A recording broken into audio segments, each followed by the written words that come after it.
So ayan, magandang araw po mga katongs. Mag-i-spray nga po tayo ngayon ng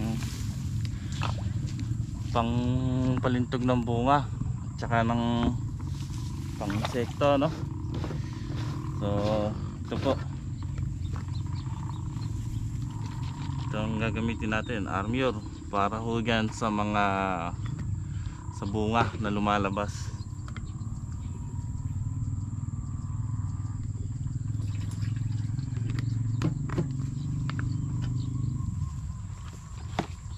Masapo na nga po yung palay natin, ano? Tapos ito, isa pa natin gagamitin, tumabo, pang insekto po yan.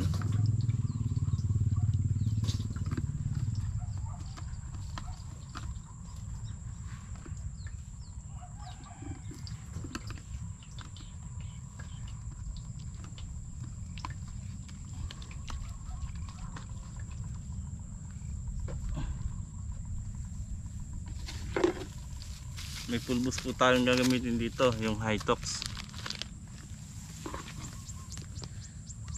So ito,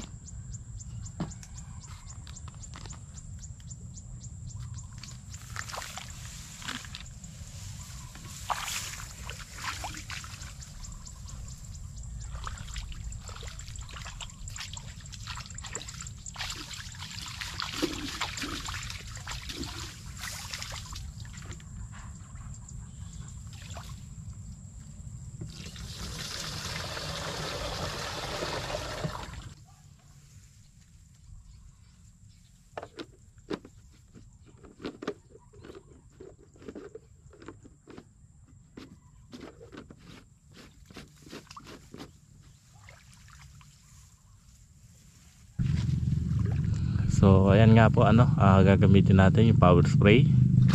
At saka syempre ako muna hanggang na sila si Dingdong alang taga-angat, kaya naman natin yan. So wala pa siguro si Dingdong, si Bato kasi busy, kaya solo muna tayo. Ayan, mag-i-spray na nga po ako.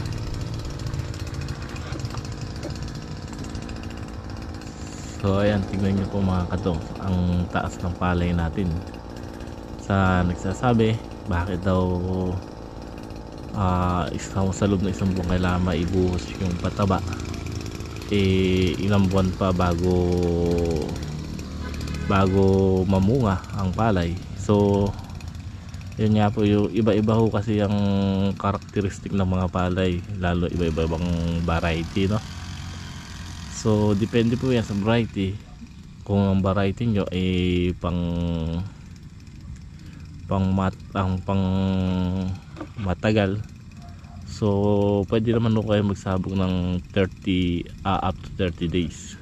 So kung di nyo kabisado yung variety ng palay, kailangan maagap kayo, kasi tulad nga nito 42 days pa lang, nakita nyo po, nagbuntis na. So kung nagsabog tayo ng 35 days, nagtop dress tayo, hindi na po kakain yung palay na yun. Kumbaga, kung ano yung laki niya nung nagbuntis siya, hanggang doon na lang po. At sinasabi naman, para naman daw sa bunga ang sisip-sipin na pataba.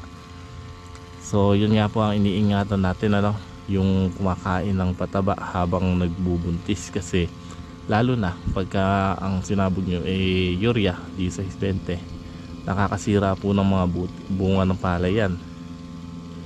Ang mangyayari, magiging maipa ang palay nyo. Mas maganda sumasapaw ang palay ng talagtagin. Ang talagtagin po kasi, tawag dito, yung naninigas ang puno na kahit na medyo naninilaw ang dahon. Pagka kasi berdeng-berde ang dahon, ibig sabihin masyado pang maano ng pataba, ano. So depende ho sa mga na-experience nyo, pero kami yun ang ginagawa namin. At yun nga mga katongs, mula nung nag-vlog ako, bago pa ako nag-vlog, ilang taon, halos dito na ako lumaki sa pagtatanim ng palay, pagtatanim ng gulay sa amang tatay ko. So talagang dito na kami nabubuhay sa pagsasaka, no?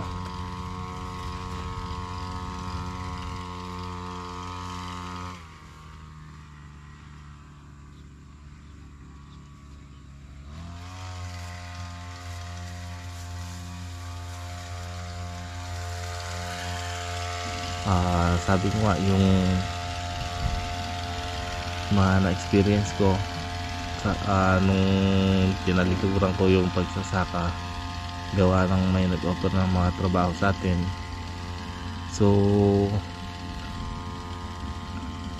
maraming nagulat nung bumalik ako rito at bumalik ako sa pagbubukid, kaya halos pati mga kamag-anak mo pinagtatawanan ka. So hindi naman din makakuha dyan dahil nung umalis ako rito talagang binitawan ko yung mga hawak namin bukid. Ang daming nawala, ilang hektare hawak namin na yun So kala nila kung nagbablog ako, malakas kumita, kaya hindi na ako nagsaka. So nung bumalik ako sa pagbubukid, halos talagang pinagtatawanan ako ng mga maraming tao. Minsan baka mga kamag-anak mo pa. So ba't ako mahihiya, diba? Marangal na trabaho ang pagsasaka. Kaya nga ito, muli tayo nagsisimula sa maliit na sakahan, pero sa susunod daw maraming magbibigay sa atin, kaya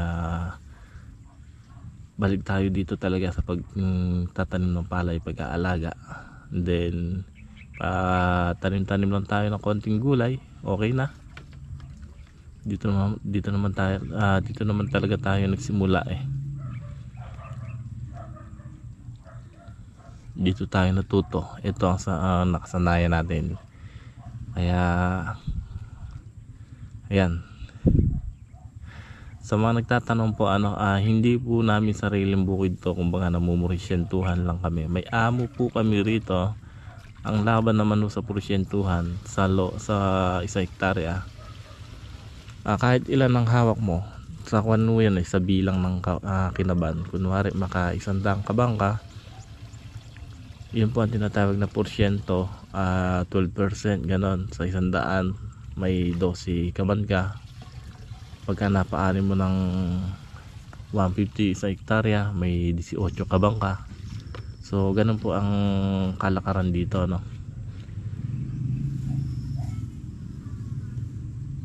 Dalawang klase po yung farmer, yung isang nakikiporsyentuhan at isang may-ari ng lupa. So ang mas hirap po talaga yung nakikiporsyentuhan, dahil sila lahat ang tatrabaho sa bukid. Ultimo pag-aararo, pagmamakina, pagpupunla, pag-aalaga, pagtatanim, pag-i-spray, pagpapataba, lahat po.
Okay mga katong, sa ilang karga na tayo.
Ayan mga katongs, isang karga, last na karga na lang to. At ayan, tinulungan tayo ni Dingdong taga karga, no? So ayos lang, sakto yung pagtatapos natin kasi medyo umiinit na. Pagka kasi tanghali mga katongs, hindi na pwede tayo mag-spray, ano? Lalo na kung sumasabaw pa lang yung palay natin. Pagka kasi yan tanghali, mga bandang 8 or 9, bumubuka na nga po yung uhay niya, yung pamulaklakan na yan. So pagka yan nakakuha na ng gamot na tamaan, maaaring masamid yan o mamatay, magiging ipa na lang po yan. Pagandahan po kasi sa pag-spray ng kahit pang insecticide or foliar, maganda po kasi binobomba sa maga yan. Pero sakto lang yung pagtatapos natin kasi isang karga na lang. Tsaka kagandahan po sa pag-spray ng maga, yung may hamog, nakita niyo po yung palay sa maga mahamog po yan. May mga kuwan po sa dulo ng dahon yan, tubig naka-drop. Yun po, pagka tinamaan ng gamot, hahalo na po dun yung gamot natin at tutulo na po sa baba. Ayan, parang ganyan po. Ayan, basang basa yung dahon nya na may gamot, kaya nagtatagal yung ini-spray natin gamot pang insecticide at napupunta din sa ilalim, para yung nasa ilalim na mga insekto doon sila mamamatay. So yan nga po maganda sa pag-spray pagka maga, no?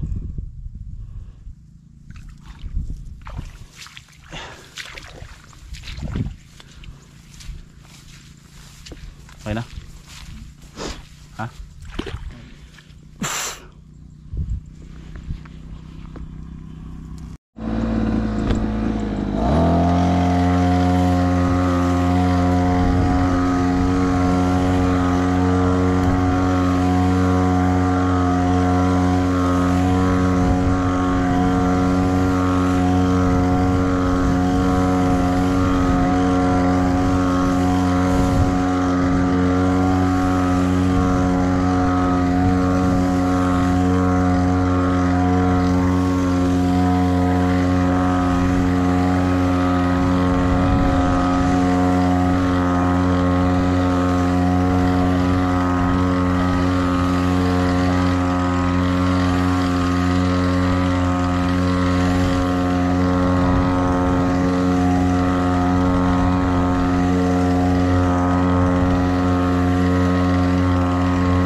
Yung mga katongs, tapos na nga po ako mag-spray. Bali yan, naligo po ako kagad kasi mainit sa balat yung gamot. So ayan, at mamaya gagambulan ko naman yung sitaw na itinanim natin para bukas siguro mapatabaan natin ng konti para bumulas pati yung talong. So ito po yung tanim kong sili, yung kaganda na. Yun, kinapon ko nga po yan pala, yung isang malaki. Ngayon may mga lumalabas na pong sanga doon sa may kada ng dahon, tangkay. So yan yung ating lemongrass, medyo makakapal na.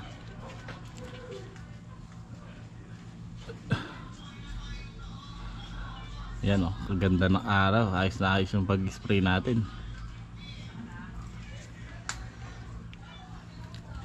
So ayan mga katongs, hanggang dito muna ang ating vlog ngayong umaga. Mamaya i-update ko kayo naman doon sa ating mga tanim na talong at saka sitaw. So bukas siguro kami makakapunta doon sa tanim natin mga sili kasi hindi naman na didiligan nyo, nag-uulan naman na tuwing gabi. 2 araw na buhat no itinanim kaya bukas ko na lang kayo i-update doon. Bukas kami pupunta, kaya hanggang dito na lang muna. Maraming salamat at happy farming.